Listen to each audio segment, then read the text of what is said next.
सभी विद्यार्थियों को बहुत बहुत स्वागत है यहाँ पे। सभी विद्यार्थियों को गुड मॉर्निंग।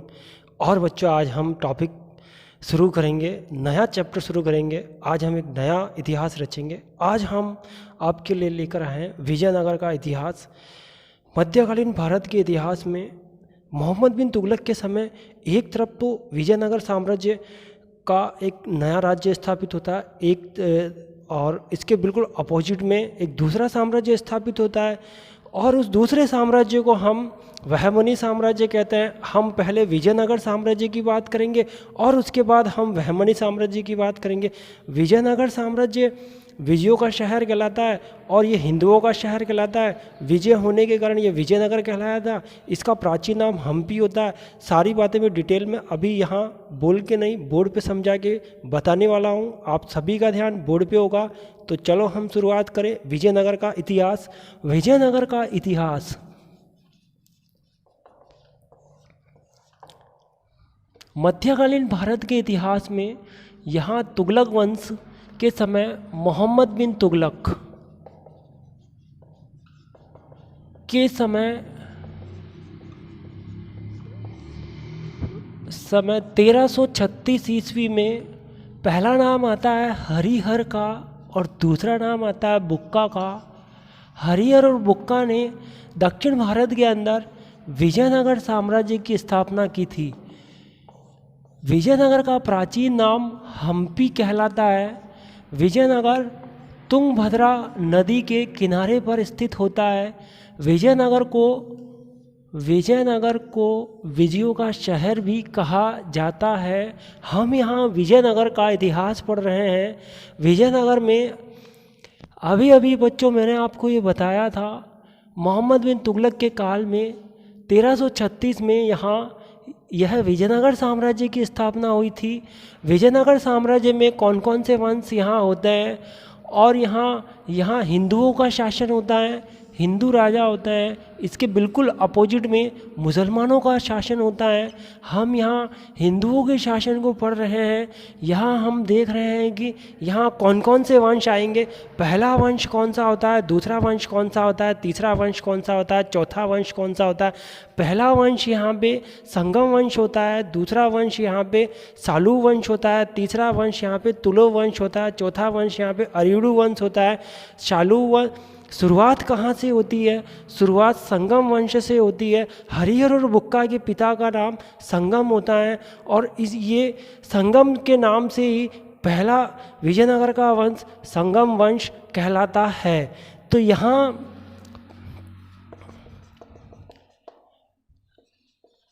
संगम वंश का शासनकाल 1336 से 1486 तक रहता है, और इसके बाद इस वंश का शासनकाल 1486 से 1505 तक रहता है, और इसके बाद इस वंश का शासन 1505 से 1570 ईस्वी तक रहता है। और अंतिम वंश अरियुडू वंश 1570 से 1642 रहता है। यहाँ संगम वंश में हम देख रहे हैं पहला राजा कौन है, दूसरा राजा कौन होता है, तीसरा राजा कौन होता है, और चौथा राजा कौन होता है। यहाँ बच्चों संगम वंश के इतिहास में देखा जाए तो पहले नंबर पे हरिहर का नाम आता है, दूसरे नंबर पर बुक्का का नाम आता है, तीसरे नंबर पर हरिहर सेकंड का नाम आता है, 4 नंबर पर देवराय फर्स्ट का नाम आता है, और 5 नंबर पर यहाँ देवराय सेकंड का नाम आता है। और अंतिम कौन है? विरूपाक्ष सेकंड आते हैं। विरूपाक्ष सेकंड है। अब हम यहाँ हरिहर की और बुक्का की, हरिहर सेकंड की, देवराय फर्स्ट की, देवराय सेकंड की, विरूपाक्ष सेकंड की, एक एक करके सभी उपलब्धियों का विस्तार से हम चर्चा करने वाले हैं। यहाँ सबसे पहले हम विजयनगर साम्राज्य के इतिहास में संगम वंश में हरिहर और बुक्का की बात करेंगे, और बुक्का के बाद हरिहर सेकंड की बात करेंगे। हरिहर सेकंड के बाद हम देवराय फर्स्ट की बात करेंगे। पहला नंबर हरिहर और बुक्का। यहाँ बुक्का के पुत्र कौन है बच्चों? बुक्का के पुत्र का नाम कंपन होता है। कंपन विशाल सेना लेकर दक्षिण भारत के मदुरा नामक स्थान पर चले जाते हैं और मदुरा को जीत लेते हैं। मदुरा में विजयनगर शहर का झंडा लगा दिया जाता है। विजयनगर शहर की राजधानी का नाम विजयनगर होता है और विजयनगर विजयों का शहर कहलाता है। यहाँ बुक्का, हरिहर और बुक्का संगम वंश में ये शासन कर रहे हैं। हरिहर और बुक्का विद्यारण और सायण के सहयोग से विजयनगर साम्राज्य की स्थापना इन्होंने की थी और इनके पुत्र ने यहाँ एक सफलता हासिल की थी और ये एक बहुत बड़ी सफलता कहलाती है। इसी बड़ी सफलता का क्या रिजल्ट निकलता है? यहाँ हम बात कर रहे हैं बच्चों मदुरा की। यहाँ बुक्का के पुत्र कंपन की पत्नी का नाम होता है गंग देवी। गंग देवी इतनी खुश होती है और गंग देवी ने यहाँ मदुरा विजय के उपलक्ष्य में मदुरा विजयम नामक एक संस्कृत में ग्रंथ लिखा है। और ये ग्रंथ लिखने वाली कौन है? ये गंग देवी है। और गंग देवी के पति का नाम क्या है? इनके पति का नाम कंपन है। गंग देवी के ससुर का नाम बुक्का होता है और बुक्का के पुत्र का नाम कंपन होता है। यहाँ हरिहर और बुक्का के इतिहास को देखने के बाद अब हम हरिहर सेकंड की चर्चा करेंगे। हरिहर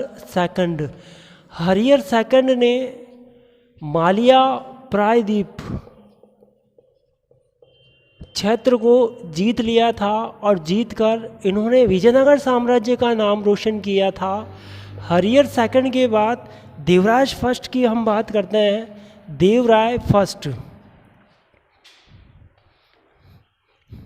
देवराय फर्स्ट की हम बात कर रहे हैं बच्चों।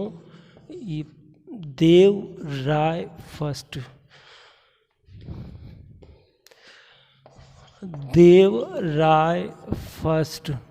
यहाँ देवराय फर्स्ट हैं।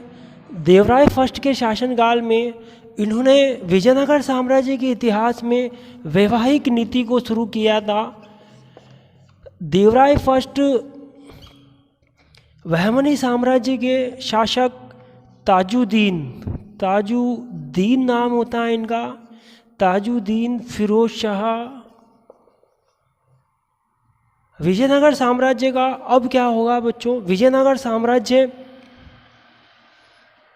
के राजा देवराय फर्स्ट बहमनी साम्राज्य के सुल्तान ताजुद्दीन फिरोज शाह के यहाँ वैवाहिक प्रस्ताव रखते हैं। ये वैवाहिक प्रस्ताव उसी प्रकार से रखा जाता है जैसे कि प्राचीन भारत के इतिहास में चंद्रगुप्त सेकंड, जिसको विक्रमादित्य भी कहा जाता है, जिन्होंने वैवाहिक नीति के माध्यम से अपने साम्राज्य का विस्तार किया था। अगर हम मध्यकालीन भारत के इतिहास में विजयनगर से आगे जाते हैं तो सम्राट अकबर ने वैवाहिक संबंधों से अपने साम्राज्य का विस्तार किया था। अगर हम पीछे लौटकर प्राचीन भारत के इतिहास में अगर शुरुआत में हम जाते हैं तो वैदिक सभ्यता के बाद मौर्य साम्राज्य के पहले बिंबिसार का नाम सुना होगा। बिंबिसार ने वैवाहिक संबंधों के द्वारा अपने साम्राज्य का विस्तार किया था। उसी प्रकार विजयनगर साम्राज्य के देवराय फर्स्ट वैवाहिक नीति के द्वारा अपने साम्राज्य की नींव को सुदृढ़ करना चाहते थे और नींव से उसको महल बनाना चाहते थे। और इस तरह ताजुद्दीन फिरोज शाह के साथ इन्होंने वैवाहिक नीति को अपनाकर यहाँ हिंदू मुस्लिम एकता का परिचय इन्होंने दिया था। देवराय फर्स्ट विजयनगर साम्राज्य के पहले ऐसे सुल्तान थे जिन्होंने हिंदुओं और मुसलमानों को एक करने की नीति पर बल दिया था।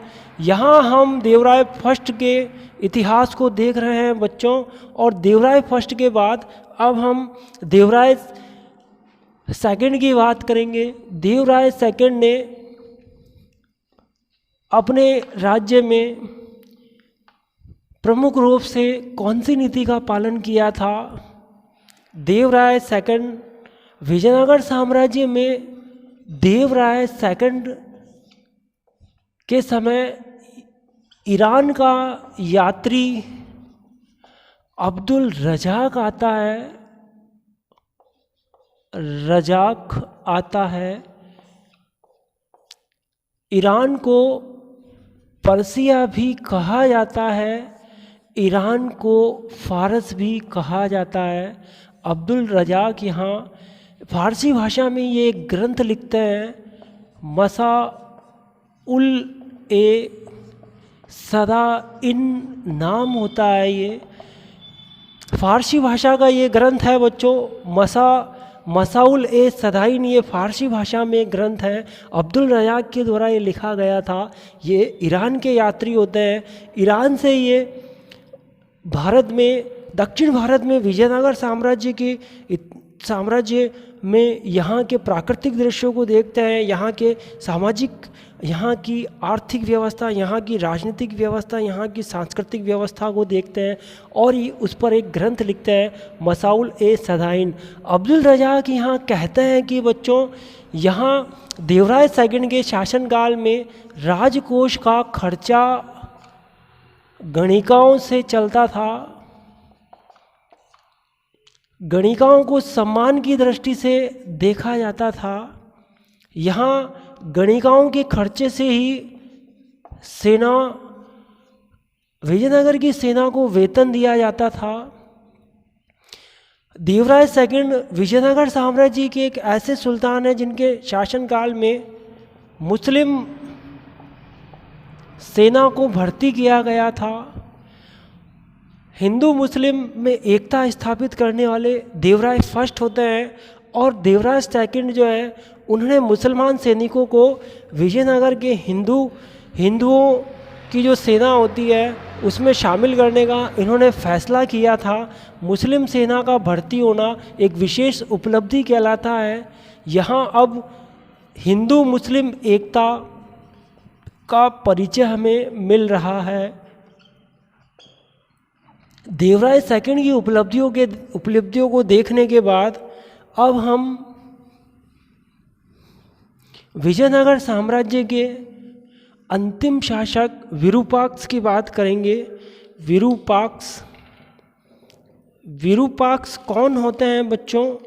और यह मुस्लिम साम्राज्य के विजयनगर साम्राज्य के अंतिम शासक हैं। संगम वंश का समय काल मैंने आपको यहाँ बताया 1336 से 1486। विरूपाक्ष सेकंड है ये, विरूपाक्ष सेकंड। इनके समय में यहाँ एक सेनापति होता है नरसिंह ने विरूपाक्ष सेकंड को पराजित कर दिया था। विरूपाक्ष सेकंड की हत्या करके यहाँ एक नए वंश की शुरुआत की थी, और ये 1486 में एक नया वंश आता है, और इस नए वंश का विजयनगर के इतिहास में यह सालू वंश के नाम से फेमस होता है। सालू वंश के जो प्रमुख शासक होते हैं वो पहला होता है नरसिंह, और दूसरा शासक कौन होता है बच्चों? इमाड़ी होते हैं दूसरे शासक। यहाँ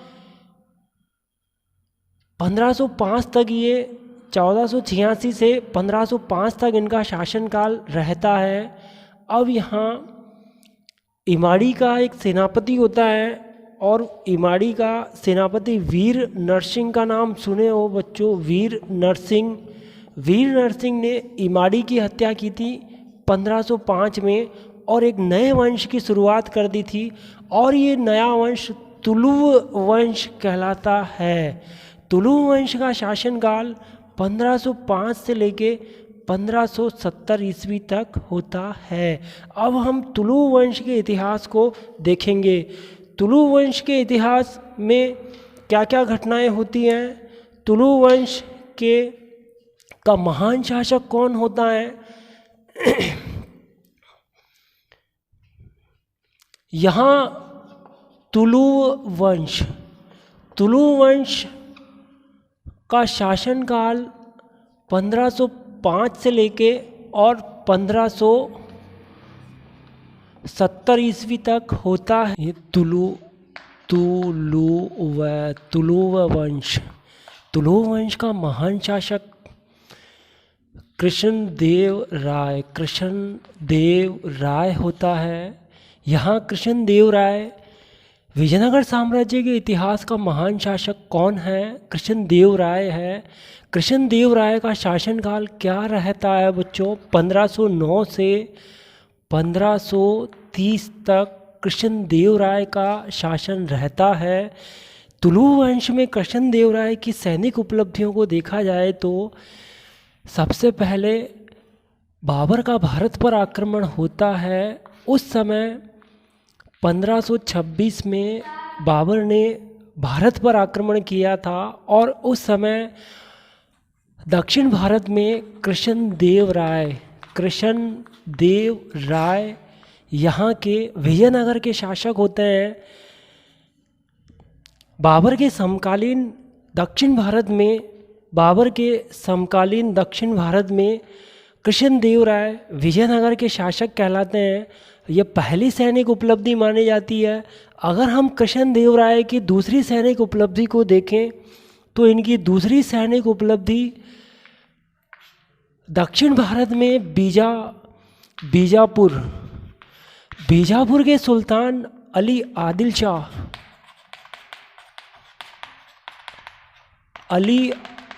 शाह होते हैं। अली आदिल शाह के सहयोग से यह बहमनी साम्राज्य के राज्य पर हमला करते हैं और यहाँ बहमनी साम्राज्य के रायचूर और दोआब के प्रदेशों को जीत लेते हैं। दोआब और रायचूर प्रदेश पर अब विजयनगर साम्राज्य के राजाओं का अधिकार होता है। ये कृष्णदेव राय की दूसरी उपलब्धि होती है। अब यहाँ हम कृष्णदेव राय की तीसरी उपलब्धि की बात करें तो भारत के पूर्वी भाग में ओडिशा में एक जगह होती है, यह जाजनगर होता है। यहाँ का शासक गणपति होता है। ओडिशा के जाजनगर के गणपति प्रताप रुद्र देव गणपति को पराजित करने वाले विजयनगर के कृष्णदेव राय होते हैं और ओडिशा का प्रांत अब विजयनगर साम्राज्य में शामिल कर लिया जाता है। अगर हम इसकी चौथी उपलब्धि की बात करें तो कृष्णदेव राय ने पुर्तगालियों के साथ मित्रता स्थापित कर ली और इस मित्रता का परिणाम क्या होता है, क्या परिणाम निकलता है बच्चों। कृष्णदेव राय पुर्तगालियों के साथ मिलकर दक्षिण भारत के सबसे बड़े बंदरगाह गोवा बंदरगाह को जीत लेते हैं। यह इनकी मध्यकालीन भारत के इतिहास की चौथी विशेषता होती है। कृष्णदेव राय के सैनिक अभियानों को देखने के बाद अब हम इसके सांस्कृतिक क्षेत्र में कृष्णदेव राय ने क्या योगदान किया था उसको हम देखने जा रहे हैं। कृष्णदेव राय के शासनकाल में दक्षिण भारत में तेलुगु साहित्य का स्वर्णकाल कहलाता है।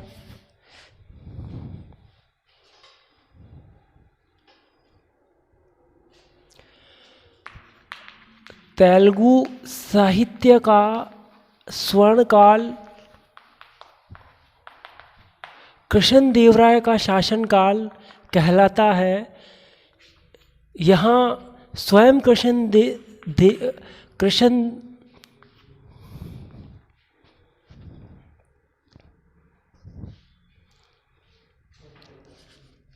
ये स्वयं तेलुगु और संस्कृत के प्रकांड विद्वान होते हैं। कृष्णदेवराय ने आंध्र योग की उपाधि धारण की थी। कृष्णदेवराय ने संस्कृत भाषा में एक ग्रंथ लिखा था। यह ग्रंथ जामवती कल्याणम होता है।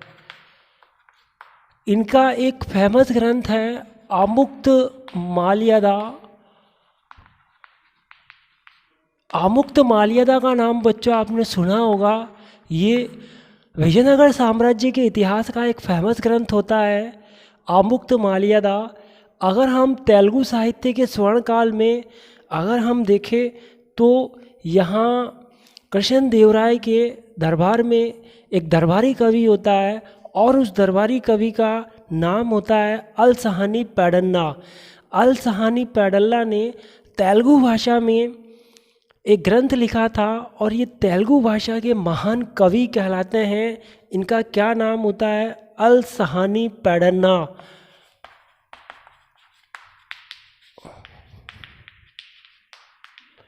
कृष्णदेवराय ने अपने दरबार में अलसहानी पेडन्ना को कविता का पितामह उपाधि प्रदान की थी। और यहाँ अमुक्त माल्यदा, जामवती कल्याणम ग्रंथों को देखने के बाद हम कृष्णदेवराय के सैनिक अभियानों को हमने देखा, कृष्णदेवराय के साहित्य को हमने देखा।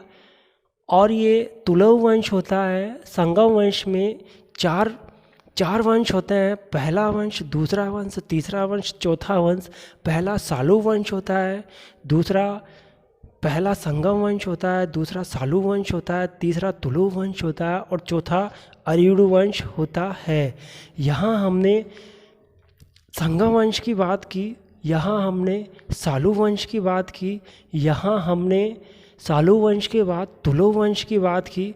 तुलु वंश का महान शासक कृष्णदेवराय के हमने सैनिक अभियानों को हमने देखा। और सैनिक अभियानों को देखने के बाद हमने इनके साहित्य के स्वर्णकाल के इतिहास की जानकारी हमने प्राप्त की। और अलसहानी पेडन्ना की हमने बात की। इनके दरबार में एक तेनाली रामकृष्ण होता है। तेनाली रामकृष्ण को हाजिर जवाब भी कहा जाता है। तेनाली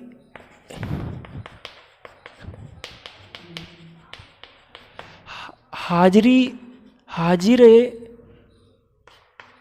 ए जवाब कहा जाता है। और ये तेलुगु में पांडुरंग महात्म्य ग्रंथ की रचना की थी। तेलुगु में पांडुरंग महात्म्य ग्रंथ की इन्होंने रचना की थी। मध्यकालीन भारत के इतिहास में कृष्णदेवराय के नगरों के निर्माण में उनका क्या योगदान रहा, मंदिरों के निर्माण में कृष्णदेवराय का क्या योगदान रहता है, कृष्णदेवराय का मंडप में क्या योगदान रहेगा, गोपुरम किसको कहा जाता है, तुलु वंश का अंतिम शासक कौन होता है, तुलु वंश का वास्तविक शक्ति किसके हाथ में होती है, राक्षस तांगड़ी का युद्ध किसे कहते हैं, तालीकोट का युद्ध किसे कहा जाता है। इन सब चीज़ों पर हम डिस्कस नेक्स्ट वीडियो में करेंगे। आज के लिए इतना ही काफ़ी है बच्चों। Okay, thank you very much.